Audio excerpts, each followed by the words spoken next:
Hello everyone, this is the No Death Veterans back again with our third and probably final episode of Age of Empires 2.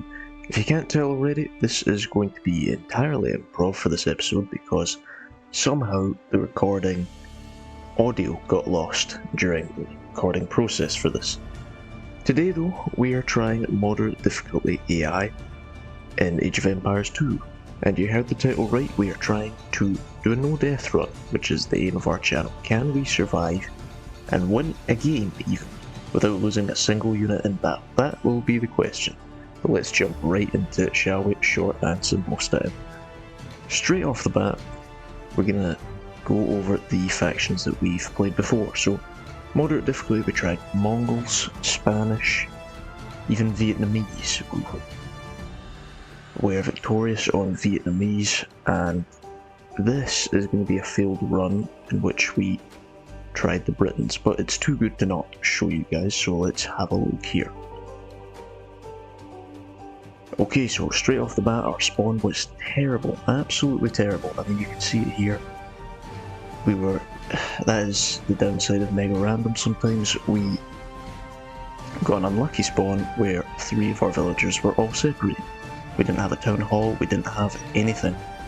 Here's an updated version of it now, and I want to just move this along quite quickly because, well, I know it's going to be quite boring watching an attempt where I know I failed. So I see right away that the enemy is going to soon get into castle age, so yep, there he is right now. So I throw up some walls as fast as possible. And that seems to do the trick for quite some time. Here's an updated version of it again, and the walls are looking quite good, quite beefed up. And we're still in feudal. This guy's ahead by a lot. Now we're in castle, and for some stupid reason I decided to go for this relic, and this was the mistake of the game. Folks, this was the mistake that killed us. Sending a monk undefended to get a relic is just a stupid decision on a no-death run. We should have brought at least 5 militiamen, longswordmen, whatever you call them, to back them up, but this was a terrible decision on my part. We get some archers. This was a pretty good decision, especially considering the gold that we had. It was very tight trying to get the archers out. I mean, look at the cost for that longbowman there, 40 gold. We barely had enough for one, and here it is. It's so short, so it's so anticlimactic, but this is what happened to our monk. He got absolutely flattened, steamrolled, destroyed. There's the relic. I bring out my archers, I try and test some damage against them, but it's just not enough. I mean, look at the way it's chipping away at that barracks. Terrible. Terrible stuff. Maybe if they were a bit upgraded, they'd be quite good, but then here we go. Can we hold up against anti-archery units? The answer is no. We do survive, and we do actually, if it was an actual proper game, it would beat them, but yeah, you can see the stats there. They took out 5 of us and we took out 8, so we still had the upper hand, but unfortunately, because this is a no-death, the upper hand means absolutely jack. It means nothing to us. So, that was the failed attempt. Let's try it again one more time. That was the only failed attempt that I actually recorded.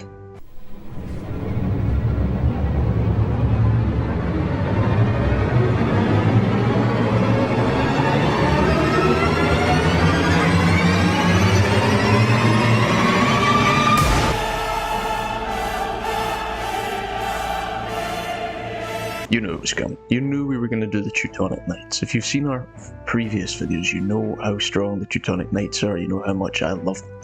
So let's just get right into the game.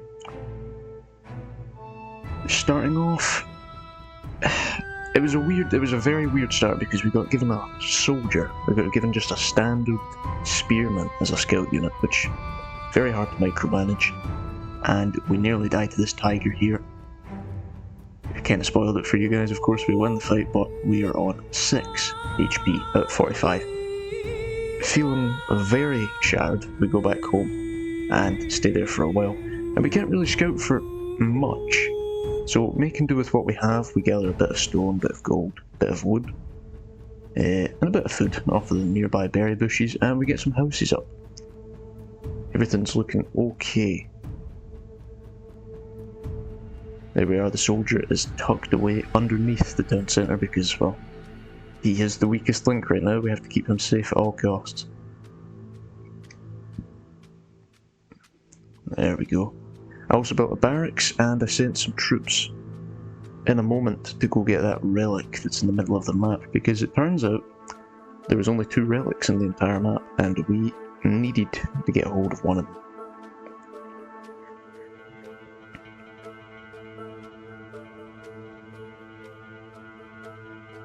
There we are there. I mean, the scouting was absolutely terrible. We had no idea where the enemy was. We were pinned down. It was a horrible situation to be in. We've got a bit of farmland going now. Our buildings are upgraded. And there's the enemy soldier, who is also on 6 HP. So he must have got absolutely mauled by the tiger as well. Which is good for us. I mean, I was worried the entire time that he was a massive threat to our people, but turns out that he wasn't.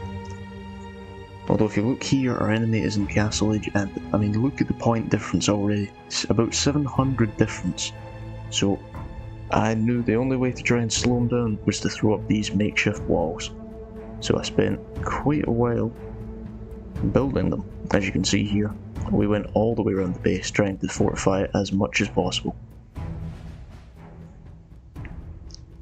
And it was quite successful. There we go, look at the stone miners working away hard. Loads of farmers, as you can see, and not that many lumber folks, but enough to make a difference. We also threw up a castle with the stone that we had, and a gate, so that we can access that stone back there, because stone became the MVP of this entire map. The MVP of this run, the MVP of everything. Walls, towers, castles. Absolutely everything. We threw up some houses, if you can see there, at the bottom along the wall. Try and just beef the defences up a little bit. And we started churning out Teutonic Knights in an attempt to guard the home if they did break down the wall. If and when. The castle's looking quite good. And I decided, just for some extra defence, I'm a bit of a paranoid guy, I take out the only hostile animal that's within our walls. I do not want to be taking any chances. I make a couple of monks just in case my folk take some damage, and realising that that spearman is still alive, I go and heal him up as fast as possible. And here we are, here's the first attack that the AI did, and we're only, well, we're 50 minutes in by this point. Absolute javelin chuckers, crossbows, fired at our military barracks, and they're doing some good damage, to be fair, because we do not have the range to get them right now. At this point I'm tempted to send out my Teutonic Knights, but I know that they'll get absolutely crushed.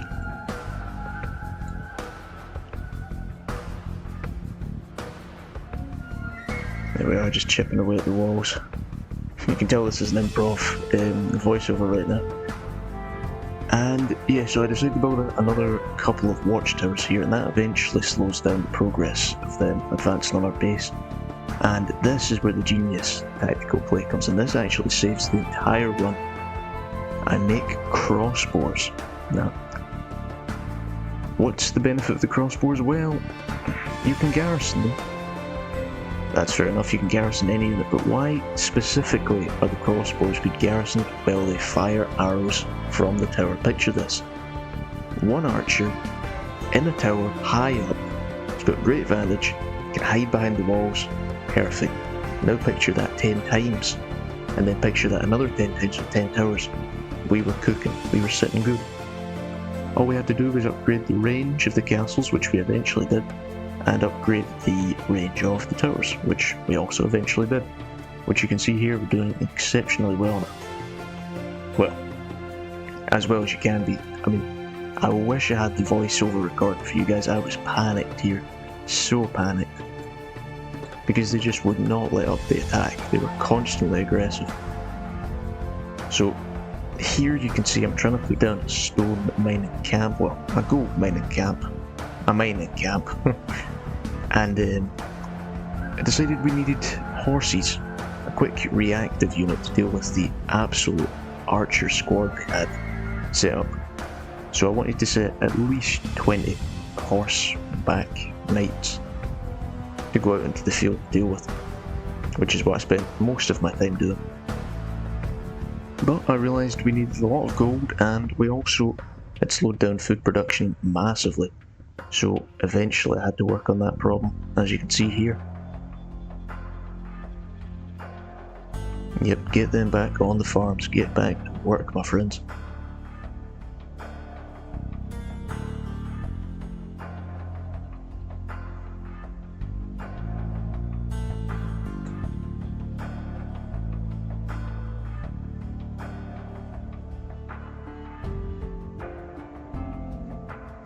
Oh, there we go. There we go, getting a couple more out this time to also go and farm. Not too bad at all.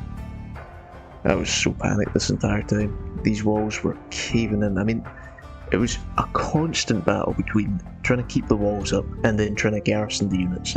Like I would bring the units out, 5 seconds later I had like a 5-second window to do everything, and then I would have to garrison them again. This time, until I get more archers in, I just decided to keep them as safe in the town centre and the castle as possible, and that worked a treat, because it would hold up defences, and we still had progress, although slower. Here we are. The paladin, I decided to send one paladin, quick reactive unit, scout the area, see what's going on, and I was surprised, because they had literal mining camps on my doorstep. They had lumber camps, they did have mining camps in some places, but it was mainly the lumber camps I decided to take out, and when I took out a couple of villagers, I just said, why not? It's not defended, let's just send our entire paladin army, which worked a treat, and eventually we took them out there. The watchtowers are looking a bit weak. Crossbowmen are the only problem, the only solution to that problem. Here we are, look at the absolute battalion of soldiers they've got. And this Teutonic Knight, this was, if only I could get my live reaction for you guys, this guy was terrible. I mean, he had balls to steal, this guy, but he was going at it with these archers. I can't believe he survived that. My paladins went on a bit of a crusade, you can see by their health, and I decide here, you know what, I'm going to try and take out this siege camp. Big mistake, let me tell you, massive mistake. The castles didn't manage to wound us too much, but they can potentially wound us massively, as I'm sure you guys have seen in normal games. Castles are to be feared, especially when garrisoned. This bit here, this was another tactical play. What does a man do when he's out of stone? Out of gold, nearly. The only resource he has in is wood, and well, an absolute mountain of food, but let's be honest with ourselves, what is food when you're playing a no death? What is food, apart from workers? So I decide, well, I can't build a wall to protect these guys, and I need house and population, so let me just kill 3 birds with 1 stone, mine the gold, set up the wall, and get more house and space. Genius. I had those guys watching over the guy building, but then I decided, let's send him straight to the archery tower. Let's take them out from the production works. Massive mistake, we get absolutely overrun here by camel raiders, and it is not looking good for us. I mean, look at the folk at the back. I was stressed, I was so stressed here. I know it doesn't sound like it in my voice, but this is a live-ish reaction, I guess. This is me looking back and pre-recorded, so I know what happens, but it's still mad I'm still mad what happens here.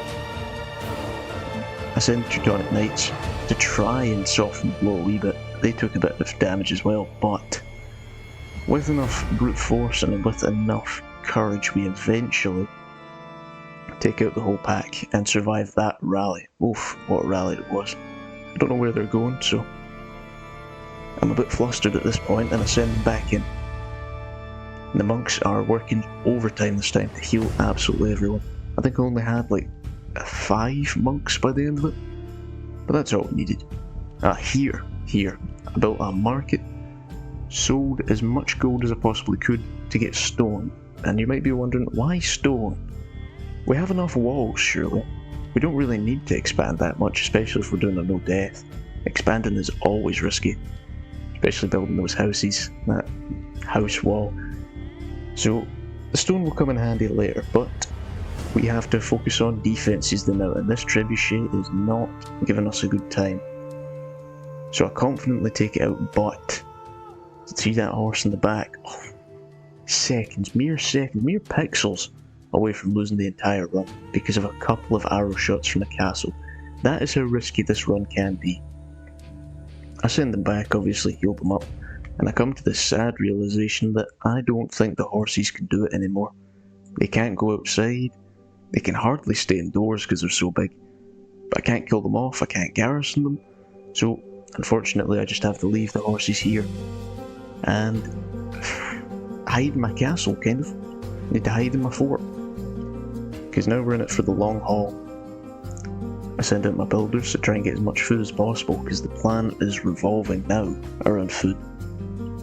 If you take a look at the resources, you can probably see. You can probably have an inkling of what I'm going to be doing. Let me know if you can. Yep, that's right folks, that is right. We started building a wonder, and it was quite successful. I bred, what is the right word for it? I produced another 20 villagers to help with the production, and that worked a treat. Eventually the wonder was built here, as you can see, and it was just a matter of time before we won the game, or so I thought. I beefed up as much defences as I possibly could to this palisade wall, and then another palisade wall, and then another. I think it was by the end of it like a 5-layer palisade wall. This guy built it all by hand. Absolute unit. And we're just holding down defences and now it's looking pretty good. At this point, I thought I had it in the bag. I mean, there was a couple of odd CGs from them, a couple of rare moments when they tried to surge me. And I think they had one final strong push by the end of it, but is it enough to crack the no-death veterans? I don't think so. I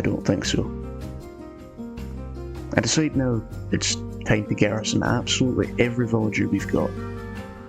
We've got enough resources, we don't really need any resources now, to be honest, and I tuck away all my units in this tiny wee corner of the base, safe from any archers, safe from any trebuchets, catapults, siege weapons, siege rams, safe from anything. We do not want to take any chances now. We're 14 years away from doing it. Which, well, that sounds like a long time, but in this game it is not, as I'm sure you guys know. 14 years. Alright, we're in the single digits of years now. 9, 7, 8, there we are, down to 4. Down to 3, can we do it? And by this point I knew that I had it in the bag, and that we had beat moderate difficulty without losing a single unit. Nice. There we are. Well, let's check just to make sure. But first of all, let's have a look around the bases, and, well, very spread out, I must say. This always happens with the AI though, they spread out massively. They have so many town halls, and I just don't understand why. I always just stick to one, if not maybe 2 or 3 town halls at the absolute max in an online game. A few castles here and there, no walls. They never build walls. I've never seen an AI build walls, and somehow they make it work. Somehow. But no, here comes the big test. Did we actually do it? The military's looking at 70, which I was very nervous at. 70 is not a good sign. You do not want to see that. You want to see a perfect 0, but maybe it's damage, I'm not sure. We're about to see though. We are about to find out. Have they done it? Did they kill us? Or did we complete the challenge? And we did. We completed the challenge. 0 units killed to 654. Oh Christ, what a KD. It would appear they lost somebody to an animal as well. Rookies. Wouldn't be my soldiers. Anyway, take a look at this timeline, folks. Look at the beautiful flat blue edge up the top, and then look at that disgusting red edge at the bottom. Can you even call that an edge, eh? Well, I suppose you can. You can call it multiple edges against one. And there we are, folks, that is the end of the recording. I hope that the recording sounds better than it does in my head right now, or even sounded now. I sound completely stupid with this improv. But, you know, we're all about experimenting here at No Death Threats, and it's something that we want to... Jesus, you can really feel the improv now. Something that we want to implement. We want to have variety and keep changing what we're doing, and it's... You know, if you guys like it, let us know. Leave a comment, please do. We love hearing feedback. We love seeing what's going on, and we love adapting to what you guys tell us to do. This series has been fun to make, but I feel like this is the furthest we're going to get with moderate difficulty. It's not something that I feel at my skill set I could go into hard mode or anything like that. I don't feel like I can do anymore. And I certainly can't do online unless the person I was playing had a couple of missing brain cells. Let me know what you want to see for the next series. I've got a couple of tricks up my sleeve, a couple of plans. More on that in a few days. But for now, keep surviving, keep thriving, stay safe while grinding. This is the No Death Veterans, signing off.